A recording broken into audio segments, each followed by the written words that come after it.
Power കട്ടില്ല, load shedding ഇല്ല എന്നൊക്കെ പറഞ്ഞിട്ടായിരുന്നല്ലോ പിണറായി വിജയൻ ഇത്തവണ വോട്ട് വാങ്ങിയത്. അതായത് ഉമ്മൻചാണ്ടിയുടെ ഭരണകാലത്ത് മുഴുവൻ പവർ കട്ടായിരുന്നു. ഇപ്പൊ ഇതാ ഞങ്ങൾ വന്നതിന് ശേഷം പവർ കട്ടില്ല, പക്ഷെ ഇതാ ലോഡ് ഷെഡിംഗ് തുടങ്ങി. വൈദ്യുതി നിയന്ത്രണം മാത്രമെന്ന് KSEB. പിണറായി വിജയൻ ഭരിക്കുമ്പോൾ ലോഡ് ഷെഡിംഗ് എന്ന് പറയാൻ പാടില്ല, അതേപോലെ പവർ കട്ട് എന്ന് പറയാൻ പാടില്ല. അതിന് പകരം എന്താ പറയാ, ഒരു നിയന്ത്രണം. അതായത് നമ്മൾ മറ്റേ പറയുന്ന പോലെ ഏത് തീവ്രത കുറഞ്ഞ പീഡനം എന്ന് പറയുന്ന പോലെ തീവ്രത കുറഞ്ഞ പവർ കട്ട്, അത്രയേ ഉള്ളൂ. ഇപ്പം തീവ്രത കുറഞ്ഞ പവർ കട്ടാണ്. അതായത് രതീഷ് രവിയുടെ വാർത്തയാണ്. വൈദ്യുതി ഉപഭോഗം എക്കാലത്തെയും ഉയർന്ന നിരക്കായ 117 ദശലക്ഷം യൂണിറ്റിന് മുകളിലേക്ക് എത്തിയതോടെ അപ്രഖ്യാപിത ലോഡ് ഷെഡിംഗ് തുടങ്ങി. രാത്രികാലങ്ങളിൽ 15 മിനിറ്റ് ലോഡ് ഷെഡിംഗ് ഏർപ്പെടുത്താൻ വൈദ്യുതി ബോർഡ് വാക്കാൽ നിർദ്ദേശം നൽകി. ഒരാഴ്ച മുമ്പ് തന്നെ മലബാർ മേഖലയിലെ പല ഭാഗങ്ങളിലും ലോഡ് ഷെഡിംഗ് തുടങ്ങിയിരുന്നു. അപ്പൊ നേരത്തെ തന്നെ ലോഡ് ഷെഡിംഗ്. അപ്പൊ ഈ വോട്ടെടുപ്പ് കഴിയുന്നവരെ ജനങ്ങളെയൊക്കെ പറ്റിച്ച് നിർത്തി കോടികളുടെ പരസ്യം കൊടുത്ത് ഞങ്ങള് ഈ കഴിഞ്ഞ 10 വർഷം ഭരിക്കുമ്പോൾ ഇവിടെ ലോഡ് ഷെഡിംഗ് ഇല്ല, പവർ കട്ടില്ല എന്നൊക്കെ പറഞ്ഞവര് വോട്ടെടുപ്പ് കഴിഞ്ഞ് മണിക്കൂറുകൾക്കകം ലോഡ് ഷെഡിംഗ് പവർ കട്ടിങ് ഏർപ്പെടുത്തും. അങ്ങനെയാണ്.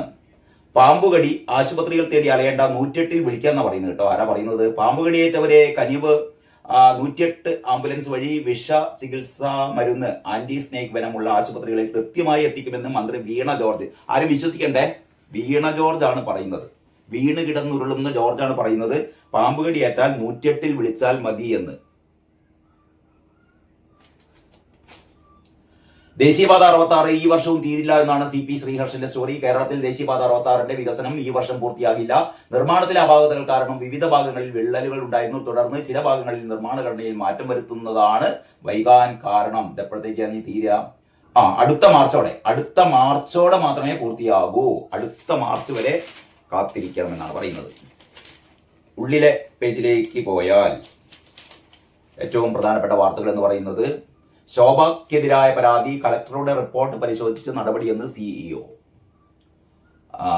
പാലക്കാട് മണ്ഡലത്തിൽ BJP സ്ഥാനാർത്ഥി ശോഭാ സുരേന്ദ്രൻ പണം നൽകി വോട്ട് നേടാൻ ശ്രമിച്ചു എന്ന ആരോപണത്തിൽ കളക്ടറുടെ റിപ്പോർട്ട് പരിശോധിച്ച് നടപടിയെടുക്കുമെന്ന് മുഖ്യ തെരഞ്ഞെടുപ്പ് ഓഫീസർ രത്തൻ യു കേൽക്കർ പറഞ്ഞു. ആരോപണം ശോഭാ സുരേന്ദ്രൻ നിഷേധിച്ചിരുന്നു.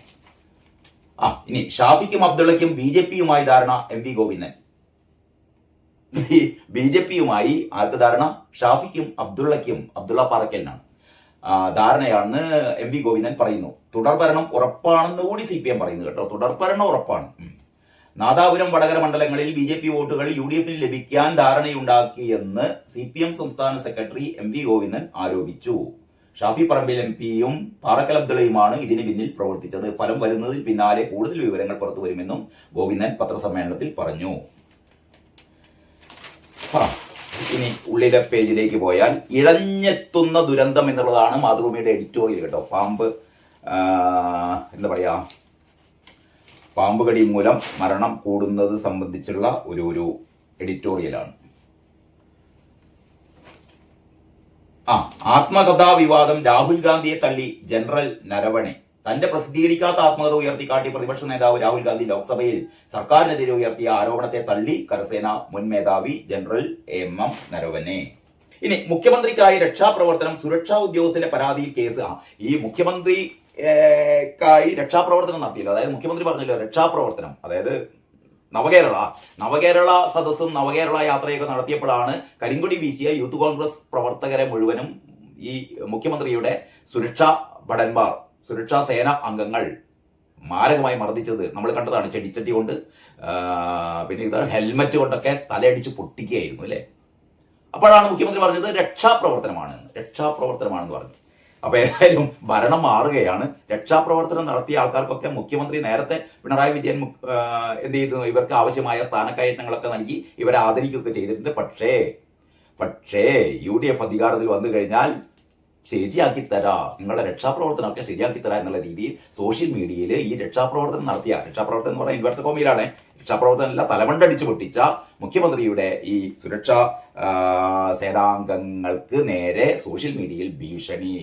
ഞങ്ങൾ അധികാരത്തിൽ വന്നാൽ നിന്നെയൊക്കെ നമ്മൾ ശരിയാക്കി തരാം, നിന്റെ തലയായിരിക്കും, അന്ന് ചെടിച്ചട്ടിയും ഹെൽമറ്റും നേരിക്കില്ല, അതിന് പകരം നിങ്ങൾക്ക് ഞങ്ങൾ വെച്ചിട്ടുണ്ട് എന്നുള്ള രീതിയിലാണ് ഈ സോഷ്യൽ മീഡിയയിലെ ഭീഷണികൾ. കോൺഗ്രസ് KSU പ്രവർത്തകർ സാമൂഹിക മാധ്യമങ്ങളിലൂടെ ഭീഷണിപ്പെടുത്തുന്നു എന്ന മുഖ്യമന്ത്രിയുടെ സുരക്ഷാ ഉദ്യോഗസ്ഥന്റെ പരാതിയിൽ സൈബർ കേസ് എടുത്തുട്ടോ. പൊട്ടക്കുളം സ്വദേശി S സന്ദീപിന്റെ പരാതിയിലാണ് KSU സംസ്ഥാന വൈസ് പ്രസിഡന്റ് അരുൺ രാജേന്ദ്രൻ ഉൾപ്പെടെയുള്ളവരെ പ്രതികളാക്കി സൈബർ പോലീസ് കേസെടുത്തത്. നവകേരള യാത്രക്കിടെ മുഖ്യമന്ത്രിയുടെ വാഹനത്തിന് നേരെ യൂത്ത് കോൺഗ്രസ് പ്രതിഷേധമുണ്ടായപ്പോൾ അവർക്കെതിരെ തിരിഞ്ഞ സുരക്ഷാ ഉദ്യോഗസ്ഥരിൽ ഒരാളാണ് സന്ദീപ്. ഇദ്ദേഹം ഉൾപ്പെടെയുള്ളവർ യൂത്ത് കോൺഗ്രസ് പ്രവർത്തകരെ ചെടിച്ചട്ടി കൊണ്ട് നേരിട്ടിരുന്നു. ഇത് രക്ഷാപ്രവർത്തനം എന്നായിരുന്നു മുഖ്യമന്ത്രി വിശേഷിപ്പിച്ചത്. തിരഞ്ഞെടുപ്പ് പൂർത്തിയായതിന് പിന്നാലെ സന്ദീപിന്റെ ചിത്രവും വെച്ച് ഒട്ടേറെ സാമൂഹിക മാധ്യമ അക്കൗണ്ടിലൂടെ ഭീഷണികൾ ഉയർന്നിരുന്നു. ഇവനാണ് യൂത്ത് കോൺഗ്രസ് പ്രവർത്തകരെ ചെടിച്ചട്ടി കൊണ്ട് തലക്കടിച്ച് രക്ഷാപ്രവർത്തനം നടത്തിയ തെമ്മാടി എന്ന തരത്തിലും ഭീഷണി ഉണ്ടായിരുന്നു. കണക്ക് തീർക്കുമെന്നും മുതലും പലിശയും ചേർത്ത് തിരിച്ചു നൽകുമെന്നും ഭീഷണികൾ ഉയർന്നിരുന്നു. അങ്ങനെയാണ് കോൺഗ്രസ് പ്രവർത്തകർ ഇപ്പം പറയുന്നത്, എടാ നിനക്കൊക്കെ മുതലും പലിശയും ചേർത്ത് തിരിച്ചു തരാമെന്നാണ് പറയുന്നത്.